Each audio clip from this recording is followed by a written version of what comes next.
Meng Yu looked at Shirwan and Xiaoan. Take someone and drag those two women over.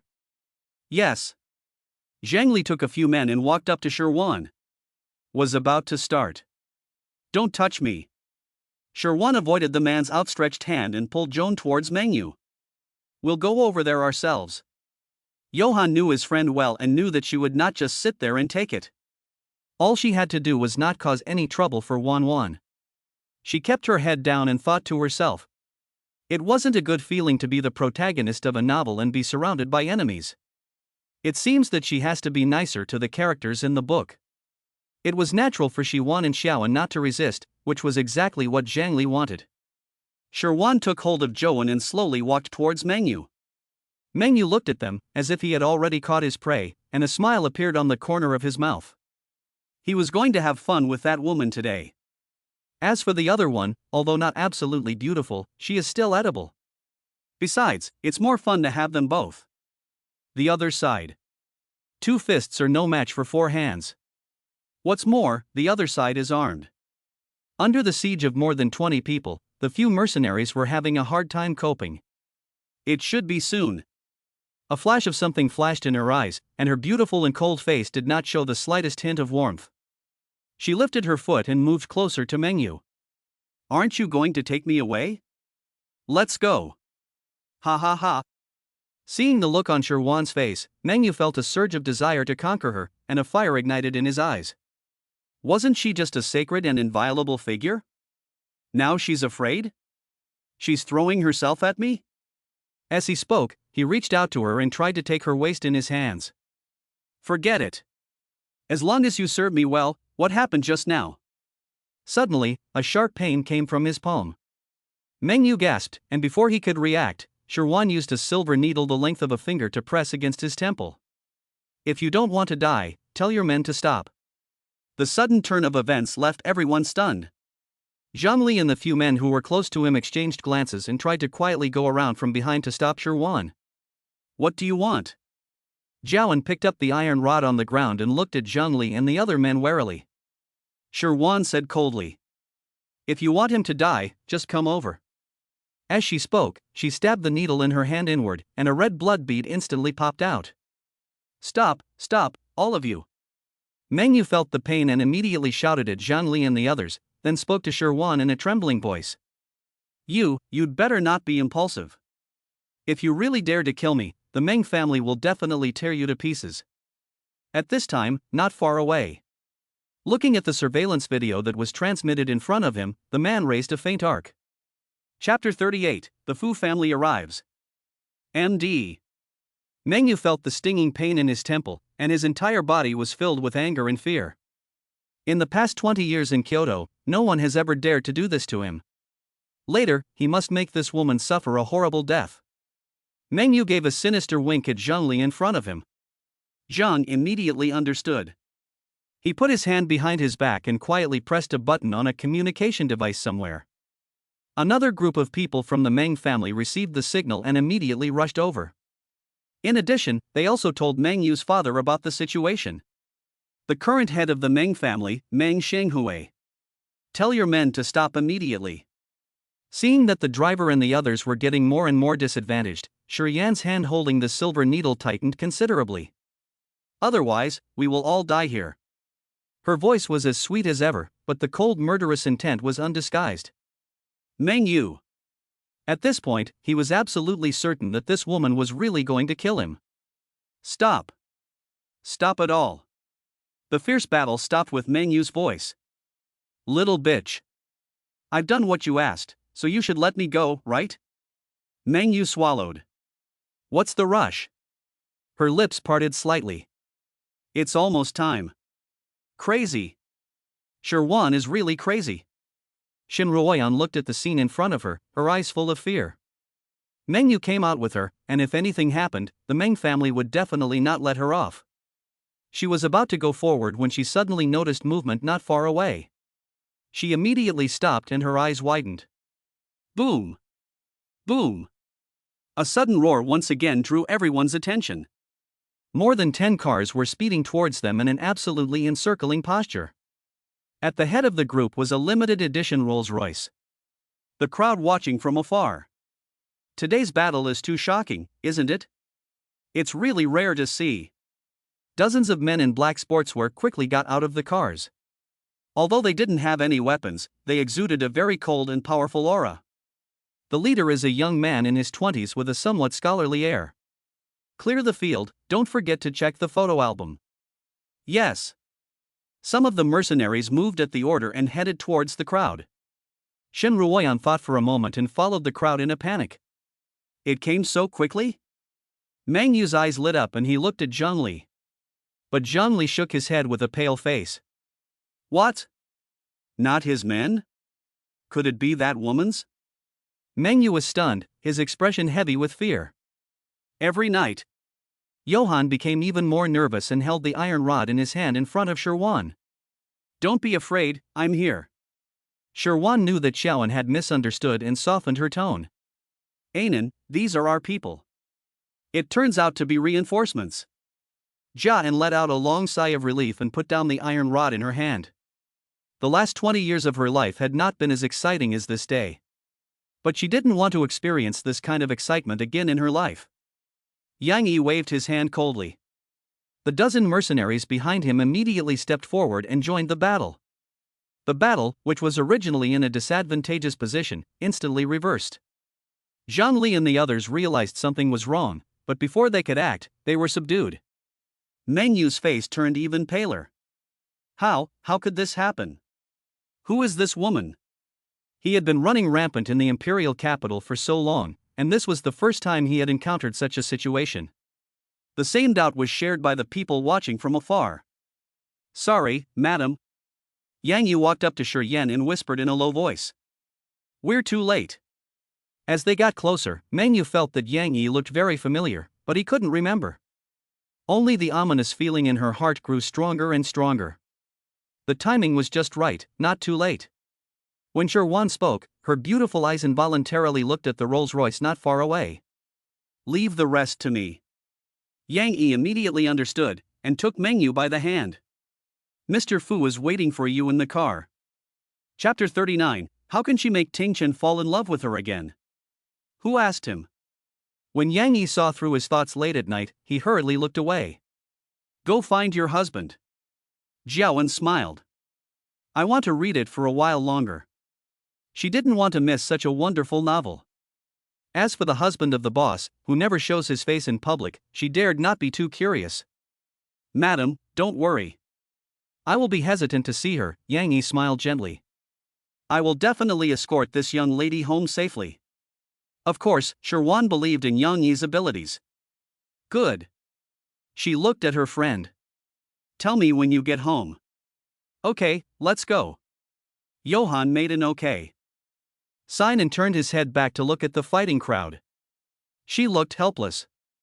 After coldly looking at Meng Yu, who was pale in Yang Yi's hands, she turned and walked towards the Rolls-Royce. How much did Fu Tingchen see just now? Did he think he was too fierce? No, it's better to act weak later. After making up his mind, Sherwan squeezed his thigh hard, and tears instantly welled up in his eyes. Yes, that's it. This is how a normal girl should behave. In the car. Fu Tingchen saw Sherwan's movements through the car window, and a faint smile appeared on his thin lips. He wanted to see what this woman was up to. The driver got out of the car and opened the door, and Sherwan got in. She looked at Fu Tingchen with teary eyes and complained coquettishly. It was so scary just now. Honey, why did you take so long to come? She had said that deliberately to dispel Fu Tingchen's doubts. But when she saw his face, the feelings of bitterness and grievance that had been suppressed really came out, and tears fell like pearls that had broken their strings. Scary? The driver's expressionless face twitched. When they came, they could see clearly. The lady had taken Meng Yu hostage and intimidated the entire audience. Those who should be scared are the Meng family, right? The same sentence, but different people have completely different emphases. Husband? Although he knew that it was a disguise, Fu Tingchen's eyes darkened at the claim. A strange feeling crossed his mind. After a few seconds of silence, he slowly opened his mouth. Yes, my fault. The driver in the driver's seat was full of surprise. When did their boss Fu become so easy to talk to? I forgive you. nodding. But next time, you should be here earlier. Fu Tingchen looked at Sherwan, his eyes unfathomable. Okay. His voice was hoarse and his emotions were unclear. Although she knew that Fu Tingchen still didn't like her, she couldn't help but tremble when she heard the word okay. In the previous life, apart from leaving, Fu Tingchen would say yes to whatever she said. Now, what can she do to make him fall in love with her again? After all, it's not easy to be in love with someone one-sidedly. Sherwan glanced sideways at Fu Tingchen. If he could be reborn too, that would be great. Fu Tingchen looked into Sherwan's eyes and sensed that she was looking at someone through him. What are you looking at? He leaned closer to Sherwan, but there was no hint of a smile in his eyes.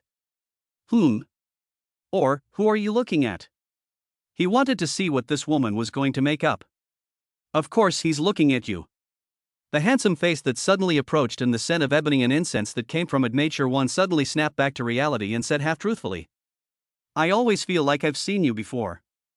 In a previous life, which was a long time ago, she was telling the truth. She remembered? Fu Tingchen sat back down again, not saying a word, but the coldness around him disappeared without a sound. Many years ago, they had indeed met. Start the car. Chapter 40, If you offend Our Lady, even 10 Meng families won't be enough to make amends. On the way back to the Fu Manor.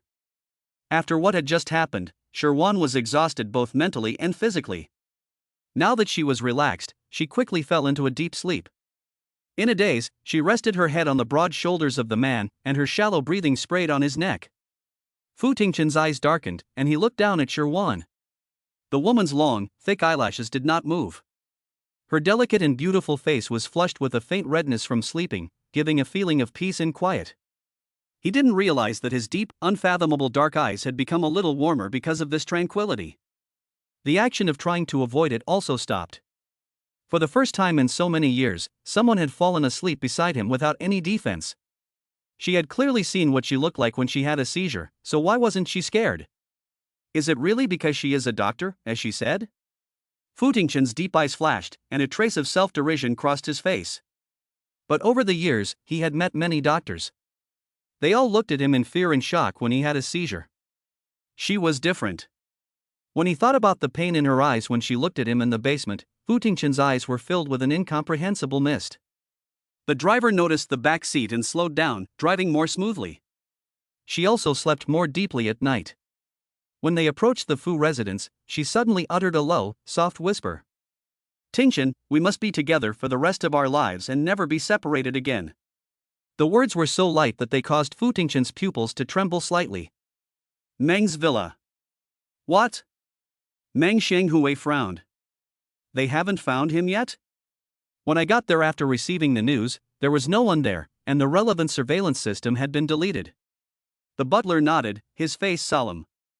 Our people are investigating and believe that the whereabouts of the fourth young master will be found soon. Send more people, and hurry. Mang Shenghui's eyebrows were full of anxiety. I want to see who has the guts to do this to my son. Yes. The butler took his orders and left. Xianghui. Mrs. Meng's delicate face was filled with tears. Xiaoyu, has something happened to Xiaoyu? Meng Yu is her youngest son and her favorite. Now that she knows he has gone missing in his territory in the capital, she is even more anxious and her heart is in pain. No. Meng Shanghui was impatient, but he still comforted his wife. There are very few people in all of Kyoto who would dare to do anything to Xiaoyu. Don't worry. Hearing this, Mrs. Meng was a little relieved. Suddenly, she seemed to have thought of something and jumped up. Oh, right. Isn't Xiaoyu going out with Shen Guanhua's daughter today? I'll call and ask. Mrs. Meng naturally didn't think much of Shen Ruoyan. But she knows her own son. He was only playing around with a woman from a family like Shen Ruoyan's, and he would never get serious. This is why she is so relieved that her son is fooling around. At this time, the Shen family. What? Zhang Rong widened her eyes and looked at her daughter in disbelief. Yen Yen, is everything you said true? Shen Ruoyan nodded with a pale face. It's true, I saw it with my own eyes. Zhang Rong was still in shock, but Shen Guanhua had already grasped the crux of the matter and frowned. Why didn't you tell Meng Yu about Shi Wan's identity at the time? Although Meng Yu was a bit ignorant, he was definitely not a confused person. If he knew Shirwan's identity, he definitely wouldn't have done those things. Shen Ruoyan's expression turned even paler, and a hint of guilt flashed in her eyes. I didn't notice that it was Shirwan at first, and when I tried to stop him, it was too late. Meng Yu didn't listen to me at all. He said that. But Shen Guanghua knew his daughter well and knew that she must have had other things on her mind before she chose to do this. You are really stupid. Shen Guanghua pointed at Shen Ruoyan, his face turning ashen. The Meng family is not stupid, and Meng Yu is even less so. No matter how this ends, they will definitely blame you. Think about how to deal with it first. Hearing this, Zhang Rong and Shen Ruoyan were both shocked. At that moment, the phone rang. Fu's manor. In the dim basement. Let me out. I am Meng Shanghui's son, the fourth son of the Meng family. How dare you kidnap me? If you don't let me go, the Meng family will never forgive you. Meng Yu looked at Yang Yi with a fierce expression, but if you looked closely, you could see that his eyes were filled with fear. What is the Meng family? What is Meng Shanghui? Yang Yi sneered. Offending Our Lady is more than enough to make up for 10 Meng families. Even 10 Meng families wouldn't be enough to make amends. When Meng Yu heard this, his eyes widened and his body involuntarily shuddered. Who is this person, daring to say such things? Zhang Li and the others were speechless. But their pale faces and cold sweat showed their true emotions. No matter what, the other party gave them a sense of terrible oppression. Their intuition told them that they had offended someone they could not afford to offend. At this moment, in the living room. What a Meng family! Grandpa Fu's expression was cold and stern. How dare they bully my granddaughter-in-law? Do they think I'm a nobody? His old, deep eyes were full of sharp anger. Old Yang, give the order now. Fu's words stopped mid-sentence. Because he saw his grandson, who was carrying his granddaughter in his arms, walking in. The anger in his eyes instantly turned into a smile of relief. Uncle Yang was surprised. It seems that my son was telling the truth. The young master is indeed different from the young lady. After the two figures disappeared down the stairs, Uncle Yan looked at Grandpa Fu and smiled gently. Grandpa, do we need to tell anyone else to do anything? No. Grandpa Fu lifted the teacup in front of him and took a sip. This brat's own wife, let him protect her himself, and I, an old man, won't get involved.